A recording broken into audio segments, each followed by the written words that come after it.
Well, that's unfortunate, but regardless, welcome to the Heusinkveld Events Mazda MX-5 Cup Series here for the longest lap of the season at the Nurburgring. It's going to be very, very rapid fire as we are just about to start gridding, and we'll go ahead and show you the starting grid for this event. No one was able to set a qualifying time because this is the first race at the switchover. So Michael Folds, Ishmael Ublal, Nicholas Shepard, Ryan Busk, Kyle J. Genske, and Logan Frey start out positions 1 through 6. Gregorio Moreno Jr. starts 7th, 8th place Matt Burgess, 9th John Miller, 3rd, 10th is Sean Fitzgerald, 11th is going to be Martin Nowopolsky. Tim Parks starts off in 12th, 13th place Matt Mullins. 14th place will be the 14 machine of Charles Wolfe. Now we have 15th being Varun Nambier. Jonas Seguer starts off in 16th. 17th place, Lucas Jose. Tony Wallace starts off 18th. And then the last of the 24-car field is up on your screen. It is, again, the longest lap of the season. We have the field lining themselves up here on the front straightaway.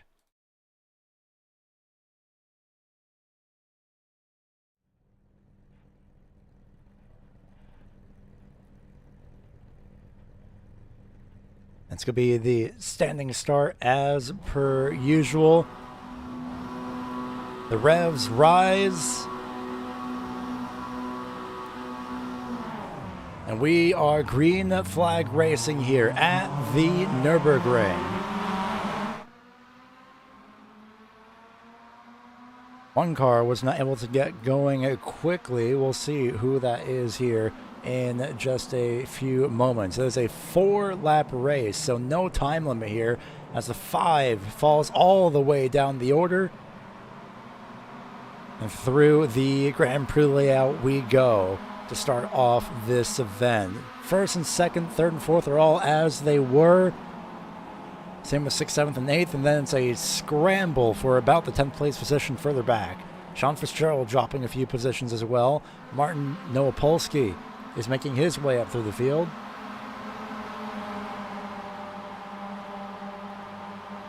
And already a black flag for number 16 of Jonas Seguer. Not sure exactly what happened there. Maybe he jumped the start.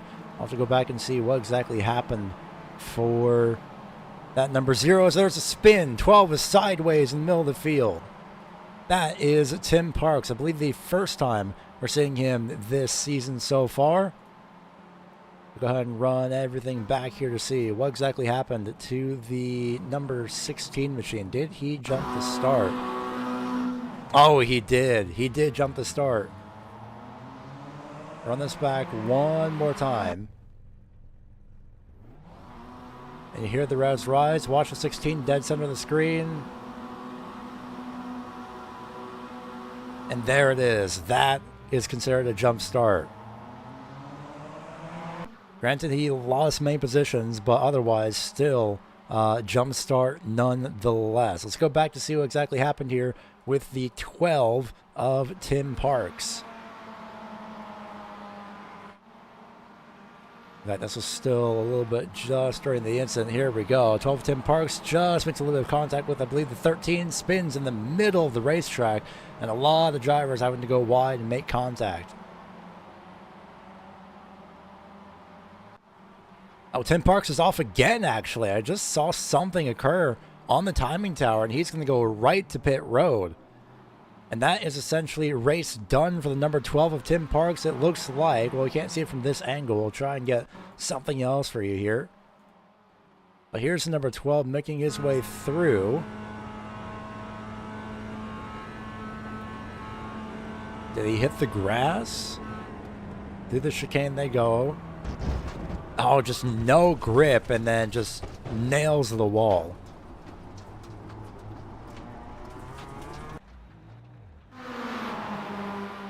We are back here now on the main circuit, on the main layout here with 3 laps to go. It's going to be a long lap for these drivers. Everyone basically unsighted here. The entire top 4 as you were. You'll see Tim Parks currently at the top of the screen. That is due to the positioning data of where his car is. He did technically cut the entire course, but it is pretty much a day done for that number 12, so that 12 will get cycled back down to the bottom of the timing tower here once these drivers make their way through. It looks to be side by side, a little bit up ahead of these drivers. We have a few separate battles here, a few separate groups. I feel like I heard a little bit of contact being made, but potentially not. This battle is for the 6th place, well, net 5th place position we'll go with, as contact is made in the back, I think. John Miller, little bit sideways through there, sliding his way through. Sideways and sliding, if you will, hence the term slideways. Luckily does manage to keep his car under control. Taking a look at some of the separate battles here, Lucas Jose defending against Michael Coates.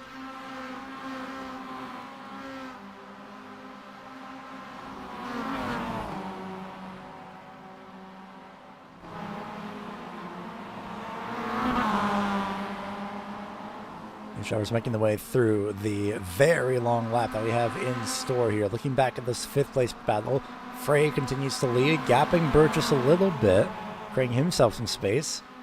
Everything seems to be going well for him so far, so that's a 3-car battle essentially for the 8th place position, as Gregorio was a little bit sideways, not sure if there's contact between Noah Polsky and Moreno, but regardless, Moreno has now fallen back a couple positions, nails the curb, gets himself straightened out, back going again, and just at the bottom of the top 10, net position in 9th place. We'll see in effectively 5 minutes time that gap, again the 12, effectively out of the race, not the leader. It's Matt Mullins and Nambier battling for the 20th place spot. Jean-Francois Saint-Pierre is out as well. An unfortunate run for the number 23. Seems to be ever since he snuck into the top 5 that a couple, maybe about 3 weeks ago. Well, it has been all downhill from there. As that Canadian Tire that he could have been in the top 5. But oh my goodness, Wesley DeCruz and Daniel Diliberti make heavy contact. Diliberti is effectively out at this point. Does he take the tow? I don't know if he's trying to get it back going or not. I'm looking at his speed on the timing tower. He does get it back going. But no doubt, after some words were said, we'll see what happened with St. Pierre here in a little bit. Let's see if we can get a replay, see what happened with St. Pierre here.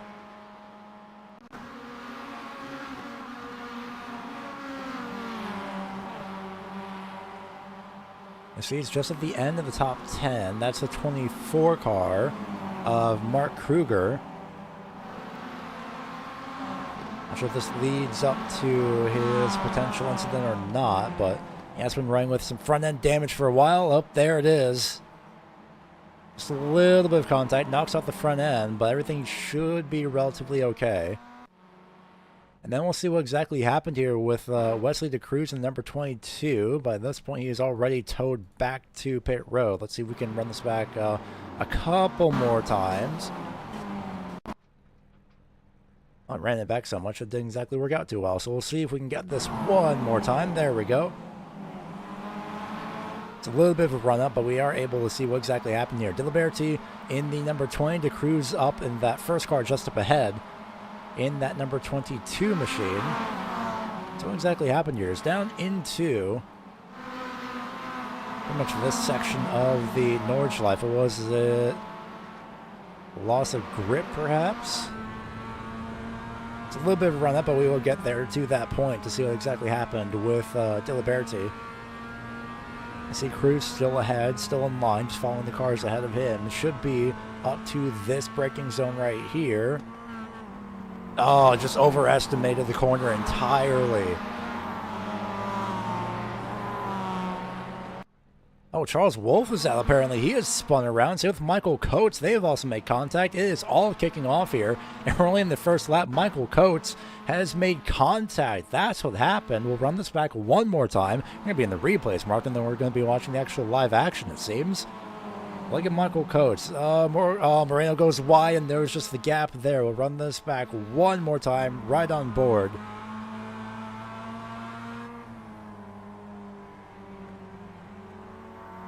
And, oh, man, that's just the racing deal at that point. And, oh, even still on the brakes. I think Coates does return the position for Cruz. I thought there was damage for Coates, but I think he just, I believe what his terminology is, redress the position. So just giving it back to the other driver. So Coates is still running. A little bit damaged, but he is still running. We got so much more left after this event. Well, I believe we caught up by this point. We're not even complete. We haven't even completed the first lap just yet. Now they've the lead pack have just gone by the Dagner Hull corner and down the long straightaway. You can see how absolutely heavy it is with the fog from a distance.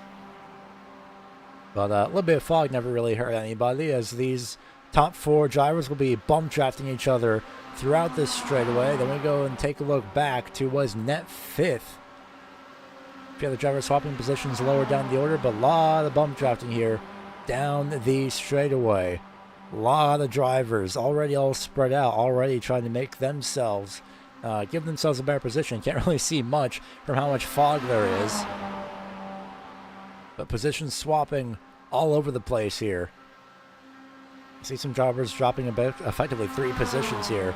Let's take a look at this battle for the 13th place position. Tony Wallace, Varun Nambier, Kyle Genske, and looks like Remy Talons.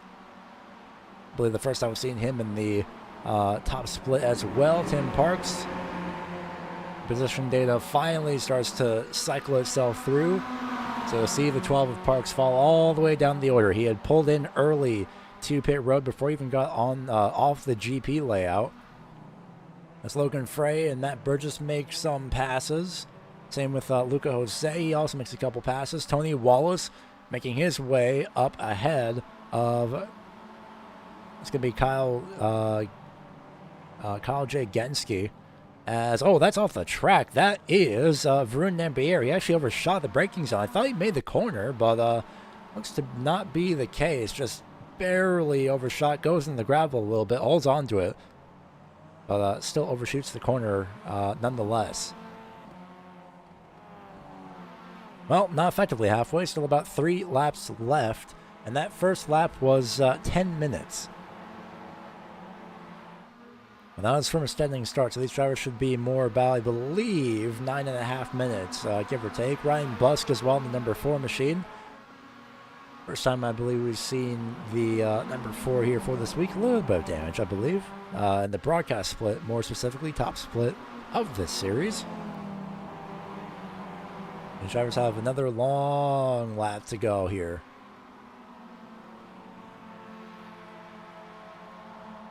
The lead car is not really going to be swapping positions for the time being. I wouldn't exactly blame them for staying line astern until about the final lap, but even then, you still have a huge passing opportunity in the long straightaway that we have going up towards the start-finish line of the effectively the arena section. This is one of those tracks where you don't, you may not necessarily know all the corner names, but you know exactly what flows where and when. Sometimes it is liable to catch you off guard. You see some of the signs there, the 2-kilometer sign over on the right-hand side of your screen. There it is. So that is effectively the landmark here at this track, or the occasional kilometer signs. This track clocking in about, I believe, if I don't get the numbers confused, I believe it's 16 miles, 22 kilometers. So keeping on those kilometer signs throughout this racetrack, you'll see, you pay attention just enough, you'll see them as they fly through. There goes the lead pack. Here comes the battle for 5th place with Martin Camus, Sean Verstrode, Logan Frey, Matt Burgess, Lucas Jose, and John Miller III just on the tail end of this battle here. he could make his way up through, especially the drivers up ahead start battling, like Jose and Burgess. Jose trying to peek out to the right-hand side. He's going to go for the move. I thought he was, potentially not. He decides against it. However, Fitzgerald does go up to 5th place. Logan Frey is going to fall in behind Noah Polsky.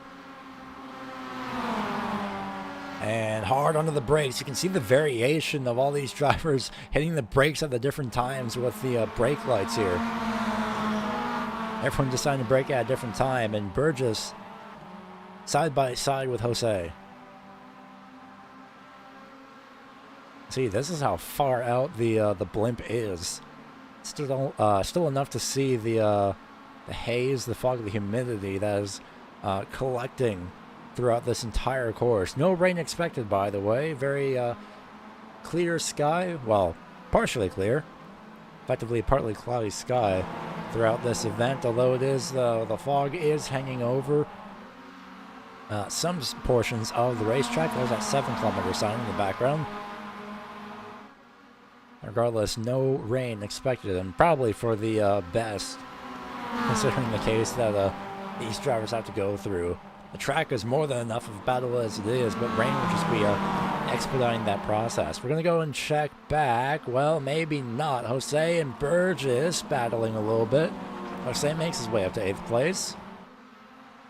And now we're going to make our way back to the 12th place battle here with Tony Wallace, Kyle Genski, Remy Talens, or Talons, not Talens, Talons, with Varun Nambier, Charles Wolf, Matt Mullins here.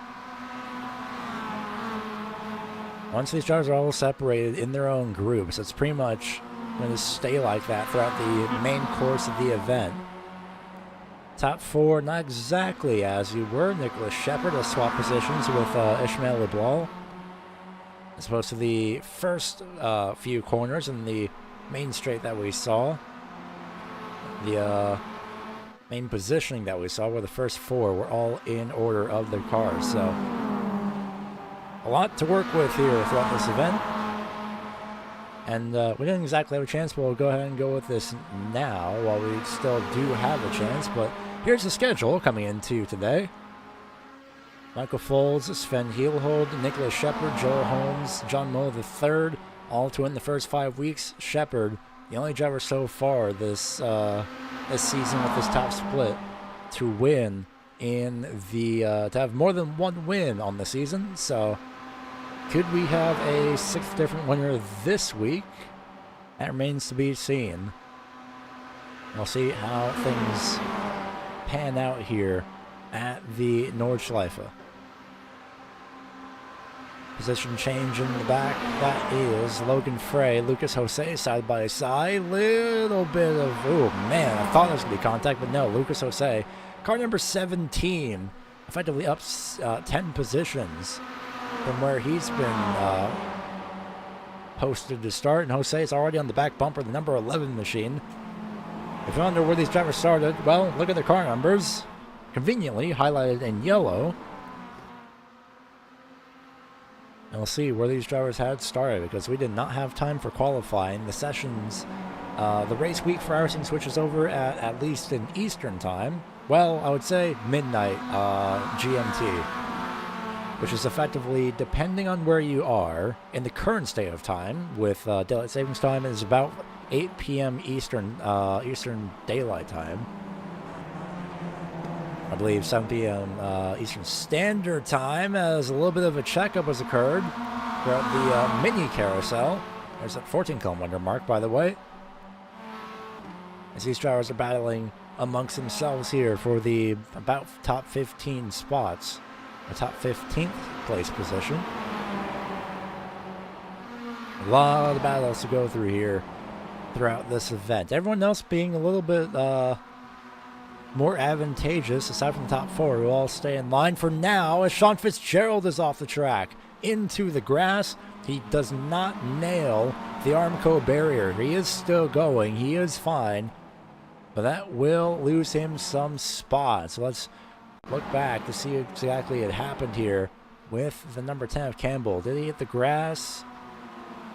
No, just carried too much speed in that corner for that number 10. So he's fallen back now from 5th down to 7th. In this case, this is definitely one of those tracks where you race the track more than the drivers around you. The drivers just happen to sometimes be in your way. Lucas Jose, though, I believe the driver with the largest positions gained. If we go with this graphic here, we see the drivers gained and lost positions. For some reason, Lucas Jose is showing as a 5th-place gain. That is not exactly the most correct. I wonder if that updates at the start-finish line, but I can read it out regardless as we continue to keep an eye on this battle. But, in fact, while we still have a chance, oh, man. Lifting the tires off the track was Noah Polsky there. Look at this. The top 2 starting to break away a little bit. Michael Foltz, Nicholas Shepard. Through the Dinger Ho they go under the Audi Sport Bridge and down the very, there's that 20-kilometer sign on the right-hand side. Let's see how long this straightaway is. As Vernon is a little bit off the track. It's passed by a few drivers in this little group. They're going to make their way through here momentarily, but the top 2 not exactly on the breakaway just yet. As Ishmael Leblal and Ryan Busk side by side amongst themselves. Not exactly sure if that's the best decision, but we'll see how it fares for 3rd and 4th place. Ryan Busk does get by. There's that 1-kilometer sign in the background. I go all over again. And then look at this group right here. The rest of the top 5 battling it out amongst themselves, nearly making contact just up ahead. They all managed to filter out to single file as Lucas Jose is looking to break into the top 10 for the first time this week. It is halfway this time by, so now we have 2 laps to go, and next lap it will be the final lap. In a sense, it goes by pretty quickly. At the same time, it's been 10 minutes. Just figure I'd throw that out there one more time. There goes my prediction of 9.5 minutes, by the way, as well. As Jose tries to keep it on the track, he does. Barely keeps it within the white lines. It's going to have Fitzgerald here on this right-hand side as they go back through the, at least the shortened portion of the Grand Prix layout. And breaking away as a result of this, nearly contact is made again as these two continue to stay side by side. Breaking away from all of this is Noah Polsky. It's Martin Camus. He's going to be enjoying seeing this in his mirrors, if he even is able to see this in his mirrors. Fitzgerald and Jose battling side by side. Through the hairpin they go. Up through the Schumacher S they will go single file. And Jose will not be losing any more positions, at least for the time being. Could he gain the position is the next question. I'll try one more time for the positions gained, positions lost. There we go. So they do update the start-finish line. That is that makes way more sense. And in this context is a little bit easier, but we'll still go through the entire field regardless. With where these drivers had started, especially since we're halfway, might as well do that while we still have a chance, just as these front 4 run back through into the Nordschleife layout. So Michael Folds has started first and, well, remains first. Oh man, nearly contact is made. That could change though, because Nicholas Shepard, who started third, has a couple other ideas. The track may have a couple other ideas as well, especially with the curbs. Shepard started third, currently sits second. Ryan Busk started fourth, currently sits in the third place position. Ishmael Ublal started second, but at this point he's just sitting back watching, waiting for this all to play out ahead of him. In the back, we have Martin Camus, Noah Polsky. He started in 11th. Currently sits in the top 5. Sean Fitzgerald started in 10th. Currently sits in 6th place. Well, reversal a little bit. Luca Jose. No, I was right the first time. Lucas Jose started in 17th. Has gained 10 positions since then. currently sits in 7th. John Miller III started 9th, currently sits 8th. Although he is under fire from Logan Frey, who started 6th, trying to make his recovery, as he currently sits 9th, but he could be sitting in 8th here as he goes around the outside of John Miller III. And here comes Matt Burgess to follow through as well. Miller a little bit off the pace. No doubt wouldn't be surprised if he was letting them go through, as the battle for 5th place has started to break out. I thought a 3-wide battle would break out as well, but no, it stays 2 wide as Fitzgerald tries to defend. He goes to the right-hand side and around the outside, tries to go Noah Polsky, but it's not going to go too well. So started 10th and 11th. They now currently sit 5th and 6th on the racetrack. And Gregorio Moreno Jr. started in 7th. He currently sits 11th. Charles Wolf sits 12th after starting in 14th. Remy Talons started 19th. Currently sits 13th. Tony Wallace started 18th. Sits, there we go, 14th. There we go. Get there at the end of the day. Biggest loser of this race so far is Kyle Genske. At least of the running drivers, I would say. Started 5th, currently sits 15th, the complete opposite, no doubt, of what he wanted for this week. Matt Mullins started 13th. He currently sits in the 16th place position, trying to hold off Michael Coates, who started 21st, currently sits in 17th.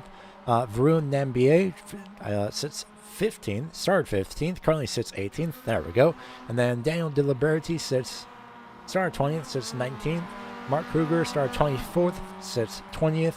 And then Wesley DeCruz, who's actually back out on the racetrack, started 22nd, sits 21st. But he decided to wait out the repairs. He is still going. So Tim Parks, Jonas Seguer, and Jean-Francois St. Pierre, 22nd, 23rd, 24th, have all officially pulled into the virtual garage. Ishmael LeBlanc has not caught up like I've been expecting him to do so throughout this section of the course as we ride on board the number 2 machine. Let's just listen to the sights and sounds and see what he sees as he makes his way up through the fabled green hell. Let's just sit back and listen to the engine of the MX-5.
You can see the wheel work and just listening to the early lifting and the early, a little bit shifting almost, of Ishmael LeBlanc as we rode on board throughout the one of the longest sustained, at least twisting sections of the track for throttle application.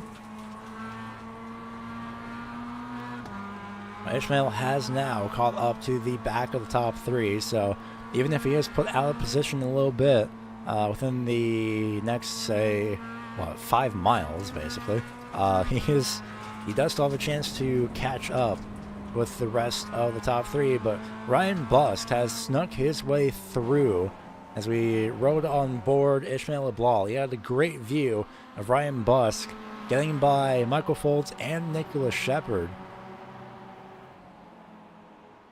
So that 4 car is no longer waiting, tracking a little bit on the dirt. Nicholas Shepard sliding on the gravel as well. The most out of all the top 4 drivers, but Ryan Busk has decided it is time for me to get going, and he is gone. About a second gap as these drivers make their way through. Look at the jump as well. Having to stay committed and having a turn directly after that. This track puts up so many challenges for these cars and the drivers alike as well. Gap between the 5th and 4th place cars is about 10 seconds. As Sean Fitzgerald once again tracks out wide into the grass just a little bit. This might be overestimating the corners a little bit. Not the first time that he's gone wide. And look at Jose trying to make his way through, trying to make his way by. He'll stay in line from now. He's got Martin Kameen, Noah Polsky right on the back bumper as well.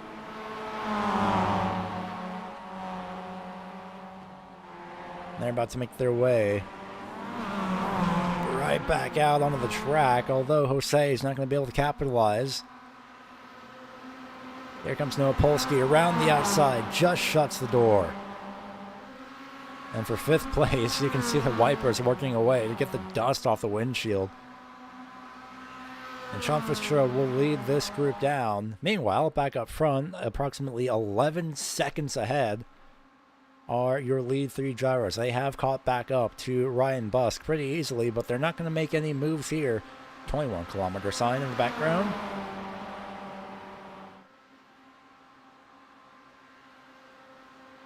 They're about to make their way back onto the GP circuit. If anything, this is going to be the last chance in the last lap to make any moves possible. We'll try and keep up with them as much as we can, but considering that is the 11-second gap, it'll be a little bit difficult, but we'll try our best here as the drivers, specifically the leaders in the top 4, make their way down the main straight once again. This time, they will officially be shown the white flag as it is the final lap. This time by another 10 minutes have gone by, and 10 more minutes remain for the top 4. Can Ryan Busk hold off Shepard, Folds, and Ublal? We have a 6th different race winner, or can Shepard go back to back and put his name on the winning section for the 3rd time? Twice in 2 weeks is what I was looking for. There goes Lucas Jose, just keeps it off the gravel and somehow doesn't take out Logan Frey, who had to go wide. Here comes Jose back to 7th place. At least he'll try his best attempt to do so. That's the white flag, and everything's about to start kicking off here as drivers make their way through once again the GP circuit for the final time. They have a long road ahead of them, literally and figuratively. Charles Wolf and Gregorio Moreno Jr. side by side as they're about to make their way through. Wolf gets by Moreno, goes well over the curbs though. Does manage to keep the car under control in the process. But taking use of all of the curbs that are here as leaders are going to make their way through. Let's check back in on the top 10, or top 5 rather. Just about a 2-car. I wouldn't really call it a breakaway at this point, as Moreno is off the track in the gravel at the hairpin. Did he overestimate the braking zone? We look away for quite literally 5 seconds and something happens. What happens here? To Moreno, just slides a little bit, just breaks traction. We'll ride on board and listen in.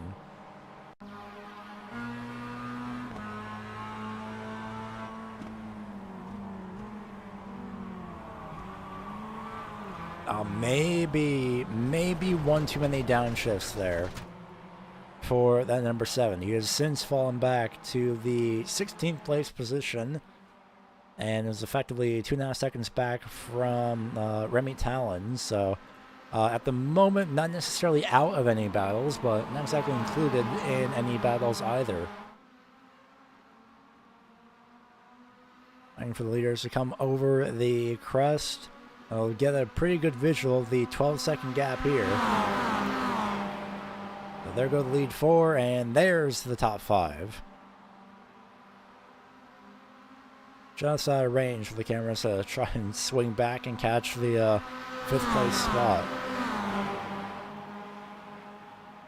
Now, this is going to be quite intriguing. I would say for Ryan Busk, he's not exactly in the best position when it comes to being on the defense, as Matt Burgess goes around the outside of John Miller III.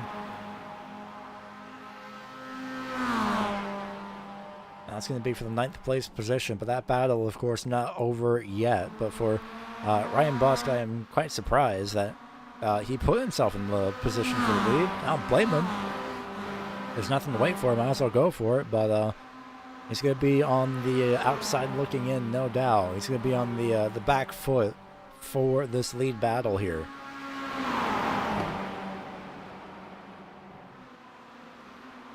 All 4 drivers effectively hitting that curb there.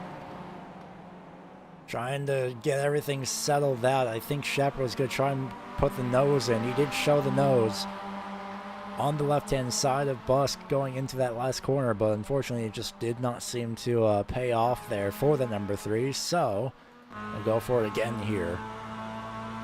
Will he go for the move? Will he capitalize, or will he sit back and wait?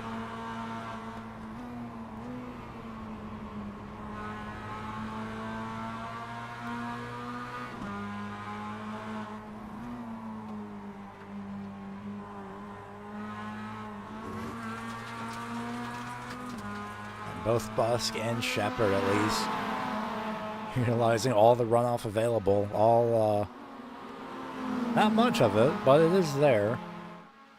Especially the rumble strips in some portions. Ryan Busk using the grass in some other portions. Bold decision. And it could easily backfire as well for that number 4 machine. So I'll have to be very careful. Keep the tires in check. Keep the car positioning in check. And keep Nicholas Shepard honest here in the background. And just bumping off the rev limiter. Never thought I would hear that before.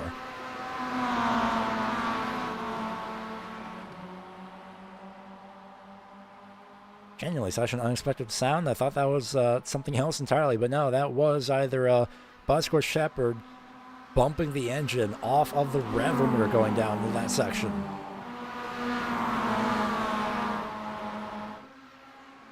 I think by this point we're about, what, 5-ish minutes, so about halfway through this lap.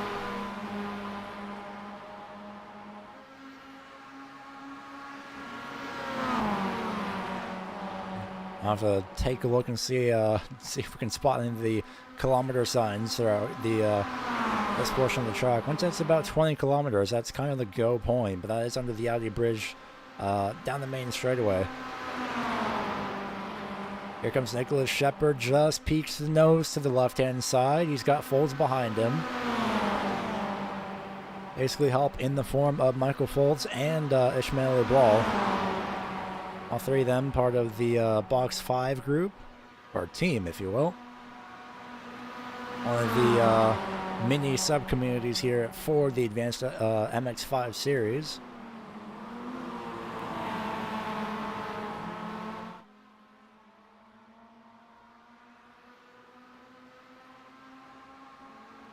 I'll see the top 4 just making a straight line through the mini carousel. There you go. It's not the exact carousel. That's the one with the, oh, there we go, 14 kilometers. So we got 7 kilometers left, just about. But the main carousel is going to be right where the Mercedes AMG Performance signs will be on the driver's right-hand side. Let's take a look back from Ryan Busk at the 3 cars behind him that he has been successfully able to defend here throughout the main portion of the course. I see a 15-kilometer sign in the background, but how much more of a defense can he put up as they fly through this section? Hard on the brakes, swinging back to the left where Fitzgerald had gone off a little bit earlier. And trying to defend the 5th place position, Fitzgerald, 6th place position rather. Fitzgerald faces that corner again, makes it through. Few position swaps in the back. Moreno down to 17th.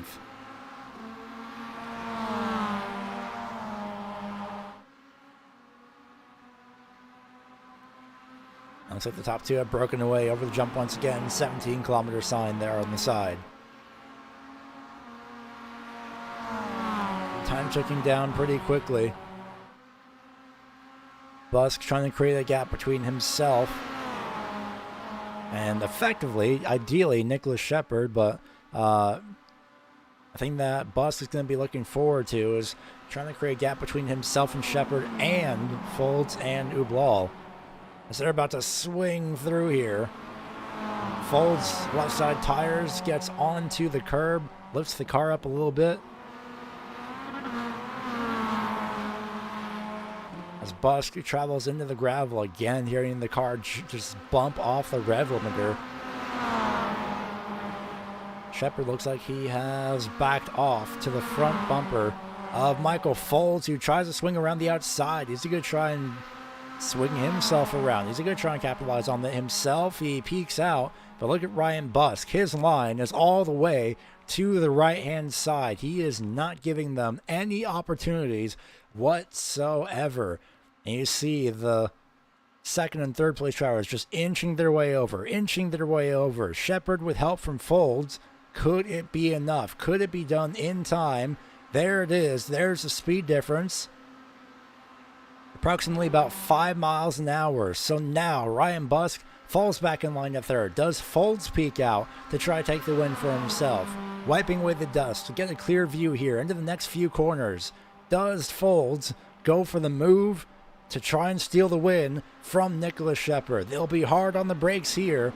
Back a little bit uphill. Over the curves they go. In line they will stay. Ublal a little bit wide. And down to the straightaway. Here we go. Final run to the start-finish line. And it's going to be in a staggered formation as Nicholas Shepard goes back-to-back here in the Advanced Mazda MX-5 series presented by Heusinkveld at the Nordschleife. Michael Folds second, third Ryan Busk, fourth Ishmael Ublal, and it's going to be a side-by-side drag race for the fifth place position, this time by Fitzgerald. Noah Polsky, dead heat at the line, and the gap is dead even down to the 10th. And the battles continue throughout, especially for the fifth place position. Charles Wolfe at the top 10 positions. He's in 10th place. Makes his way back out to the main straight. He'll be side by side, maybe even 3 wide for 11th, but Wolfe will cross the start-finish line in the 10th place position. And it's going to be side by side, even for the 16th place spot. Kyle Genske, Gregorio Moreno Jr., side by side they'll come across the start-finish line. And it's a dead heat just between them as well. And the last of the drivers finishing up as well. That gap at the line is, I believe, just under 200ths of a second. Mark Kruger makes his way through. He'll finish in 18th. Daniel Diliberti will make his way through in 19th. Oh, wait a minute. John Miller III, I just realized now, has actually towed back to pit road at some point. So John Miller has had an accident at some point throughout. Replay up on your screen. What happened to the number 9 machine? It didn't seem like he was meshing too well with the racetrack, but didn't seem like he was doing too awful either. So this might be an extra position for Wesley DeCruz. We'll have to wait and see once he crosses the start-finish line here. He does have quite a long way to go. But what happened to the number 9 machine of Miller III? That is Matt Burgess just up ahead of him. So Burgess did see this in his mirror. Got the section that caught Fitzgerald off guard.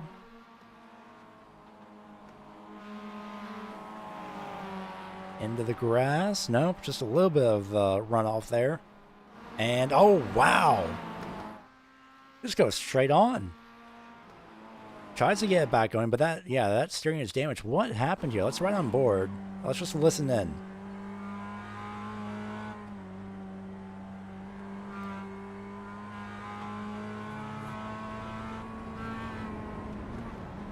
Oh, I thought the throttle was stuck, like it was some sort of a issue that happened for him, but I do not believe so. I think it was just the fact that he just had a lapse in concentration. That does happen here at this track. It's way more common than one would think. And while Wesley DeCruz finishes up, he is almost there. He is almost at the start-finish line.